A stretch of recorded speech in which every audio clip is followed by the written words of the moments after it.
J'espère sincèrement que tout roule pour vous. Il y a tout juste 2 jours, le 2 février 2026, une date désormais. J'espère sincèrement que tout roule pour vous. Il y a tout juste 2 jours, le 2 février 2026, une date désormais gravée dans le grand livre des manœuvres médiatico-industrielles, le chef du gouvernement algérien, M. Zverib, s'est illustré à Oran. Il y participait à un événement soigneusement ficelé, une vitrine officielle taillée sur mesure pour célébrer le minerai de fer de Rajbet, le nouveau messie minier selon certains. Ce jour-là, ce fameux minerai, parti des entrailles de Tindouf, a transité par Béchar avant de terminer son odyssée à Oran. Là, il devait rencontrer son destin. Être traité par l'imposant complexe sidérurgique du groupe turc Tocheli, solidement implanté dans la zone industrielle de Petiwa. Bref, tout un ballet logistique pour glorifier une roche rouillée. Et ce n'était que le début du spectacle. Le Premier ministre Zverib a fait des déclarations impressionnantes, étonnantes, extravagantes, inédite. Le Premier ministre avait dit « Non, le minerai de Rarbillet, il est de très bonne qualité. Il est de même de haute qualité. » Il a félicité les Algériens pour cet acquis, particulièrement celles et ceux, les travailleurs, qui ont veillé jour et nuit pour que ce projet soit concrétisé. Il a même parlé d'une bénédiction divine, que le minerai de fer de Rarbet est un cadeau de Dieu. On en a déjà parlé dans une émission précédente, et on a analysé l'irrationalité, l'absurdité de cet argumentaire religieux, parce que des pays qui ont du fer, ils sont très nombreux à travers le monde. Et leur état ou leur situation économique et politique, elle n'est vraiment pas enviable. Mais le plus étonnant, c'est que dans cette intervention à Or, devant tous les membres du gouvernement, devant les caméras de toutes les télévisions algériennes privées et publiques, et devant l'ensemble des journalistes algériens de la presse sécurité audiovisuelle, il a parlé d'un projet qui est viable, qui est révolutionnaire. Il a même dit que le projet, le Déguide, est désormais tangible et indiscutable. Et il a répondu aux attaques formulées parce qu'en Algérie, les dirigeants algériens, quand on critique un projet, quand on critique leur politique, pour eux, la critique est une attaque. Ils ne comprennent pas ce que c'est qu'une critique. Pour eux, toute critique est une attaque. Toute remise en cause de leur bonne décision ou de leur supposée bonne décision est une attaque, est une atteinte à leur personne. Il a commencé à donner des explications techniques en défendant, en essayant de nous faire croire que le minerai, vous allez l'écouter, de RBT, il est de très bonne qualité et que l'Algérie a commencé à l'exploiter en utilisant une technique qui s'appelle le blending. Bien sûr, nos compatriotes, personne n'a compris ce que c'est que le blending.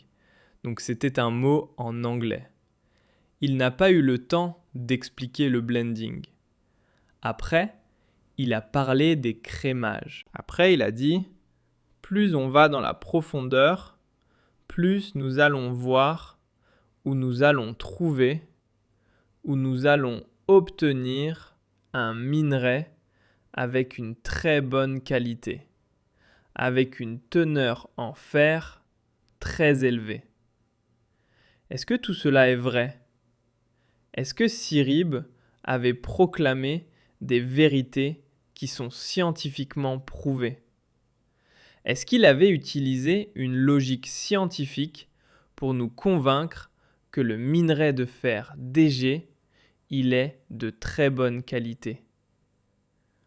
En réalité, Zver a menti. Non seulement il a menti le 2 février 2026, ce jour-là à Hollande devant le monde entier, mais il a aussi arnaqué et manipulé les Algériens et les Algériennes, parce qu'on ne leur a pas expliqué ce que c'est que le blending. Nous allons vous expliquer dans cette émission, avec des preuves à l'appui, avec des documents que nous allons vous montrer, et des images aussi, et des schémas, qu'en réalité, l'Algérie a commencé, c'est vraiment la plus grosse arnaque économique de l'histoire de notre pays depuis son indépendance.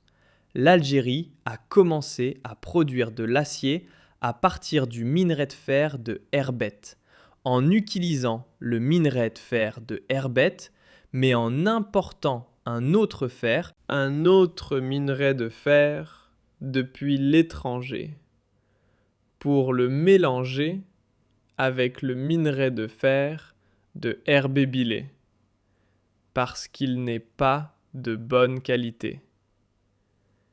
Si le minerai de fer de Herbet était réellement de bonne qualité, on n'aurait pas eu recours au blending. On l'aurait utilisé directement pour produire de l'acier au niveau de Toyeli. Le blending, vous allez voir, cela signifie quoi? Cela signifie qu'il faut importer ou utiliser un minerai de fer de qualité afin de le mélanger avec le minerai de fer de Herbet pour pouvoir produire de l'acier. Pour l'Algérie, qui a un programme en cours, elle a non seulement déjà dépensé des milliards, mais elle va encore dépenser beaucoup de milliards de dollars pour exploiter et extraire le minerai de fer de Rajbilet. Elle doit aussi consacrer des centaines de millions de dollars à l'importation d'un minerai de meilleure qualité que celui de Rajbilet, afin de le mélanger avec Rajbilet pour produire de l'acier. Vous allez me dire, comment est-ce possible, Abdou? On va vous l'expliquer. Mais d'abord, j'aimerais vous montrer des documents. Quand M. Svirb dit que le minerai de fer de Rajbilet est de bonne qualité, il s'appuie sur des documents, soi-disant. Regardez, nous allons vous montrer un document de l'Agence thématique de recherche en sciences et technologies, qui dépend du ministère de l'Enseignement supérieur et de la recherche scientifique. Ce document, issu plus précisément du département de programmation et de projets de recherche, date de 2007.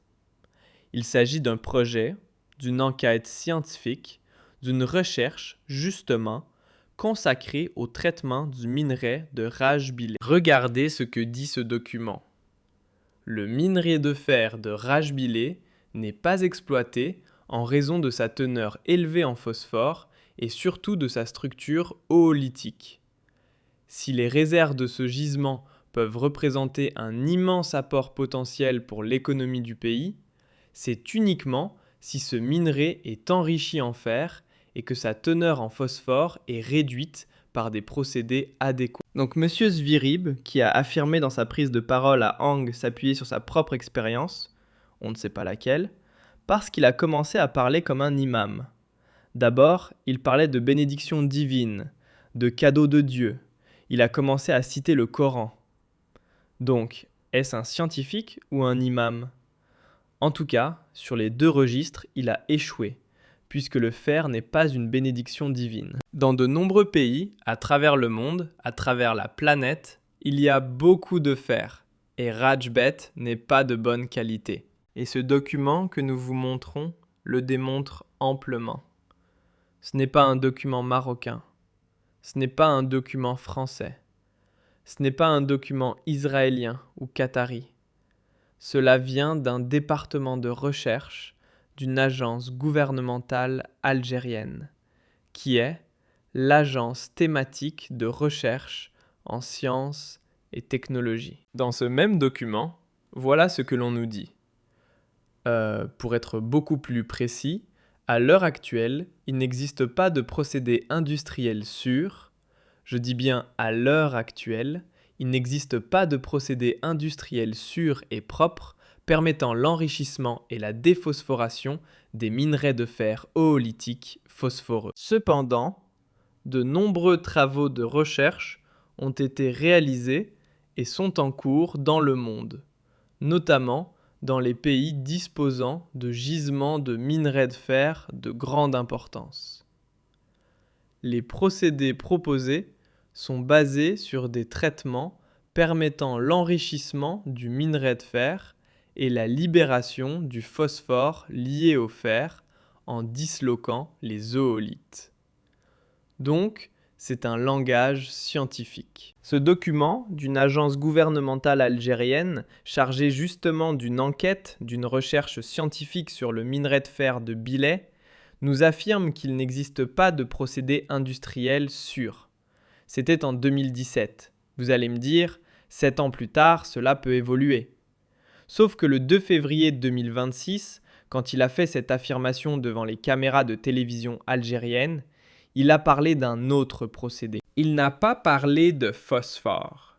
Il a parlé de blending. Il n'a pas expliqué aux Algériens et aux Algériennes. On a démontré qu'il a menti. Il a menti.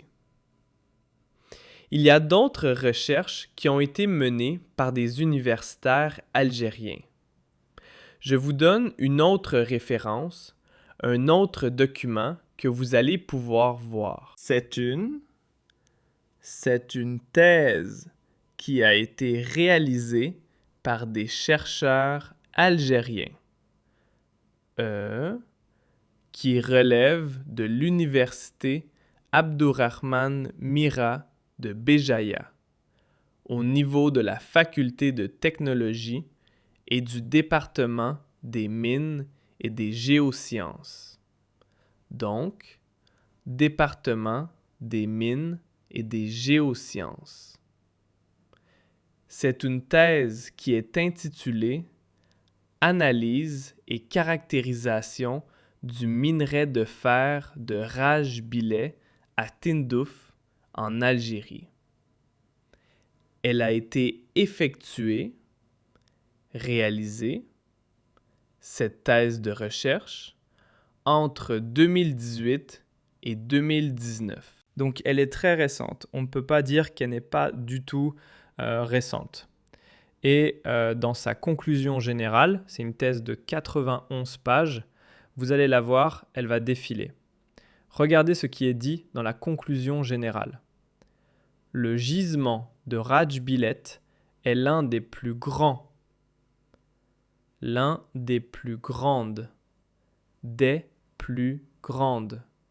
parmi les plus grandes réserves du monde, avec une estimation de près de 3 milliards de tonnes.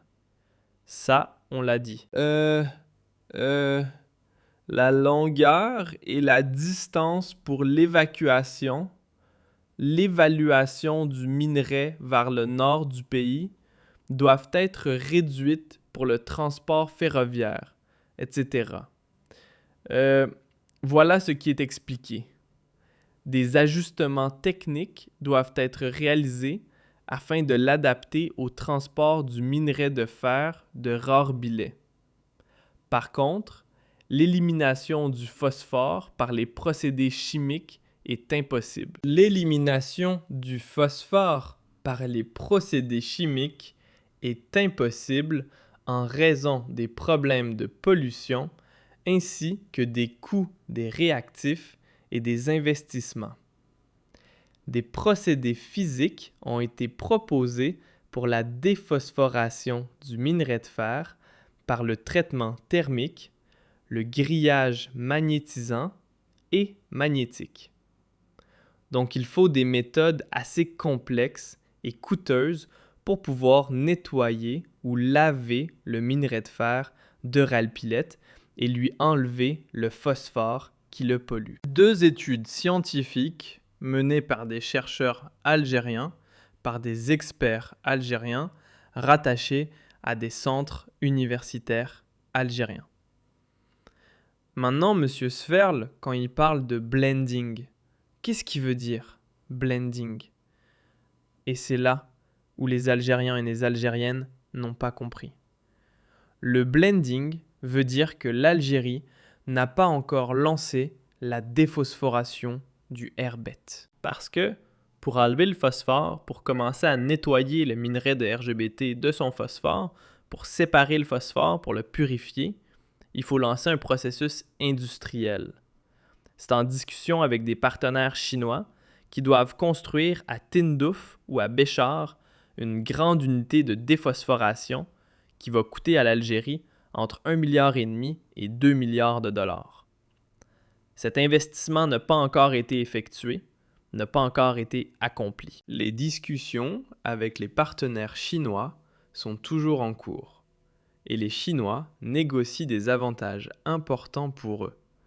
Et les Chinois ont promis aux autorités algériennes des entreprises chinoises, quelques entreprises chinoises dont nous allons révéler le nom prochainement, ont promis effectivement aux autorités algériennes qu'elles peuvent effectivement assurer la déphosphoration, puisqu'ils ont déjà réussi à maîtriser quelques procédés scientifiques et technologiques de pointe en Chine pour nettoyer les minerais qui souffrent d'une certaine pollution au phosphore. L'Algérie ne l'a pas fait. Elle a opté pour le blending. Le blending, cela veut dire quoi? Le blending ou mélange, c'est une technique de recette industrielle qui est utilisée dans la sidérurgie pour corriger les défauts chimiques d'un minerai de fer avant de l'introduire dans un haut fourneau. Dans le cas du herbette, on prend le minerai de rebeyette, on va le diluer, on va le mélanger avec un autre minerai de fer qui est importé. Ce minerai de fer de qualité, l'Algérie va l'importer de l'étranger, elle va le mélanger avec le minerai de fer de Ralette et on va le diluer pour produire un nouveau fer qui sera de meilleure qualité, qui aura une teneur en fer plus élevée et qui permettra par la suite de fabriquer de l'acier de qualité. Il faut savoir pourquoi le blending est nécessaire. Parce que si tu ne veux pas faire de la déphosphoration, tu ne peux pas utiliser le minerai de fer de Rajbillet pour produire de l'acier. Pour une raison très simple. Un excès, scientifiquement c'est prouvé, un excès de phosphore dans un acier le rend cassant à froid. Cela veut dire quoi? Cela veut dire que si l'on construit un pont ou un immeuble avec cet acier, il risque de se fissurer sous la pression et le froid. En plus, les sidérurgistes n'achètent jamais un fer ou un minerai de fer pollué par le phosphore. Pourquoi? Parce que le phosphore attaque directement les revêtements réfractaires des fours industriels. Il peut les endommager, ce qui va provoquer ou générer des coûts de maintenance très élevés. Donc, l'Algérie n'avait pas le choix. Il faut faire du blending. Le blending, c'est quoi? On prend un minerai de herbette qui est donc pollué par le phosphore. On va utiliser un deuxième minerai que l'on appelle le minerai B. Le minerai A, c'est le minerai de Rebillette.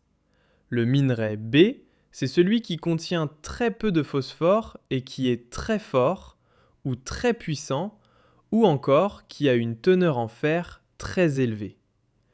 Et on va les mélanger tous les deux. Sauf que l'on va faire quoi? On va prendre entre 20% et 30% du minerai A, qui est le minerai de Rajbillet, pour le mélanger à 70% ou 80% du minerai B, qui est le minerai importé. Donc, pour utiliser le fer de Rajbillet ou le minerai de fer de Rajbillet, l'Algérie est en train d'importer et d'acheter sur le marché mondial du minerai de fer de qualité. En Algérie, nous avons du minerai de fer de qualité, qui est dans la mine de Wenza à Tébessa. Sauf que Wenza ses réserves sont en train de baisser significativement et elle ne peut pas produire autant de fer pour le complexe industriel de Hajar, ou bien pour Blara, ou bien pour le complexe sidérurgique d'Otiali à Oran. Donc, l'Algérie importe le minerai de fer parce que Wenza, la mine de Wenza, ses réserves sont en train de diminuer. Donc, non seulement on est obligé de dépenser des milliards pour construire un grand train et extraire le minerai de fer de Rajbilet, on l'a ramené de Pétou jusqu'à Béchar. Cela nous a coûté presque 7 milliards de dollars avec le train et toutes les infrastructures nécessaires. Et de Béchar, il faut le ramener jusqu'à Oran. Mais ensuite, il faut le mélanger. Sauf que le blending n'est pas une opération gratuite. C'est une opération qui demande du temps et qui est complexe. D'abord, le blending oblige l'Algérie à continuer d'importer du minerai de fer de qualité propre depuis l'étranger. Donc, ce sont des devises. Il faut une logistique, il faut transporter les deux types de minerai de fer, celui de Rajbilet et celui, le minerai B, qui est propre, vers un même point de mélange.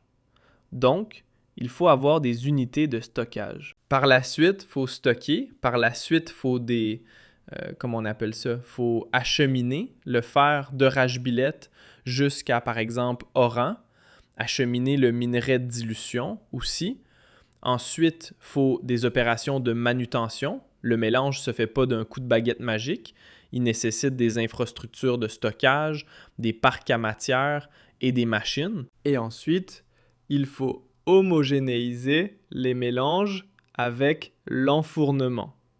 C'est-à-dire qu'il faut introduire tout cela dans un four. Et tout cela, cela coûte. Donc, on va produire un nouveau minerai de fer qui va coûter plus cher que le minerai de fer que nous allons importer.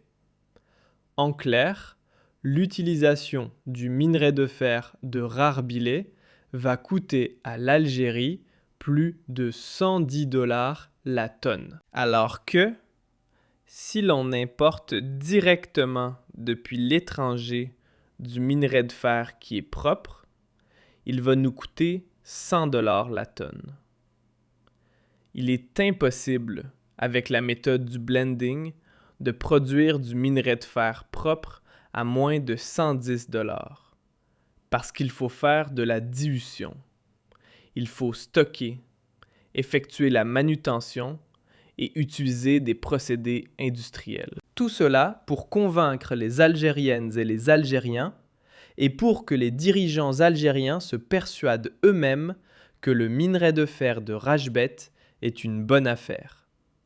S'il était une bonne affaire, il n'aurait pas nécessité d'importer un minerai propre depuis l'étranger pour faire du blending. Le blending est une opération qui aggrave les coûts, qui rajoute un coût supplémentaire pour la production de l'acier. Si l'on ne fait pas ce blending, ni Teli, ni Blara, ni le Hajar ne peuvent utiliser le fer de Rardet ou le minerai de fer de Rarbilet pour produire de l'acier. Donc, on est obligé de faire du blending. Sauf que le blending va coûter beaucoup d'argent. Alors, le gouvernement algérien se montre rassurant. Pourquoi ?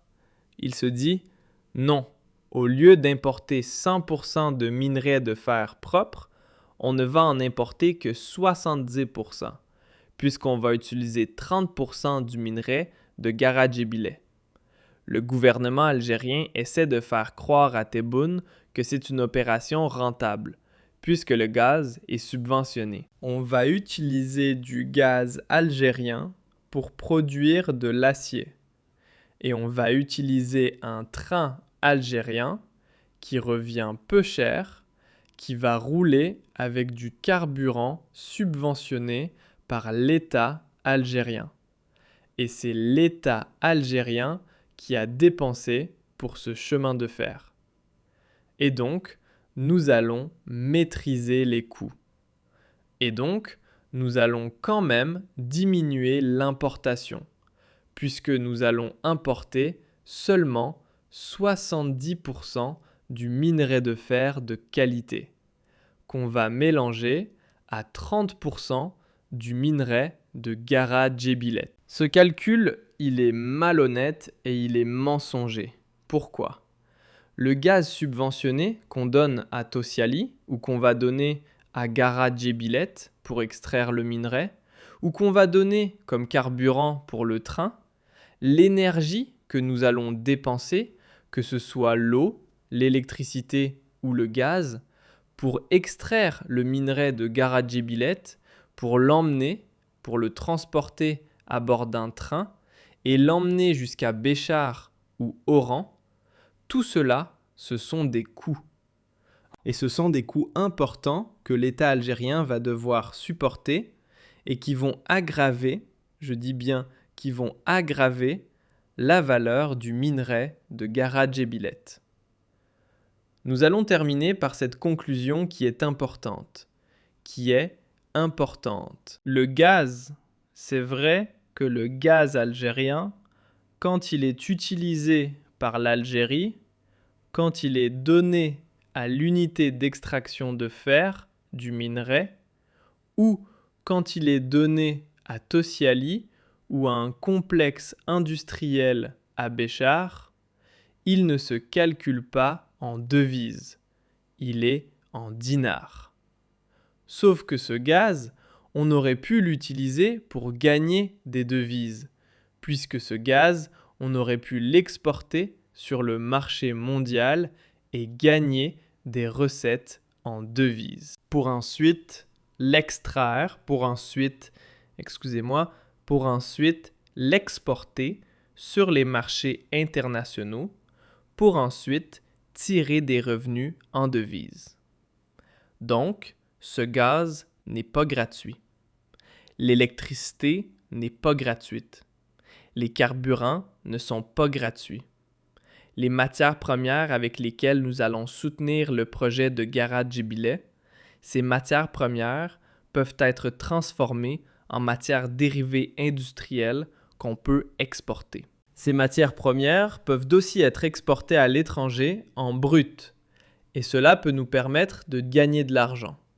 Donc, juste pour faire croire, juste pour leur propre certitude, juste pour assouvir leur propre aveuglement, les dirigeants algériens ont décidé d'aller importer un minerai de fer correct et propre à l'étranger, en le mélangeant avec le minerai de fer de Gara-Djebilet, pour pouvoir l'utiliser dans la production de l'acier. Or, Gara-Djebilet, non seulement il nous coûte beaucoup d'argent, il nous fait perdre beaucoup d'argent, mais il nous oblige à continuer d'importer du minerai de fer, ce qui est, encore une fois, une très mauvaise opération pour les intérêts économiques de l'Algérie et de notre économie nationale. Et ça, c'est terrible. On n'a pas dit cette vérité à nos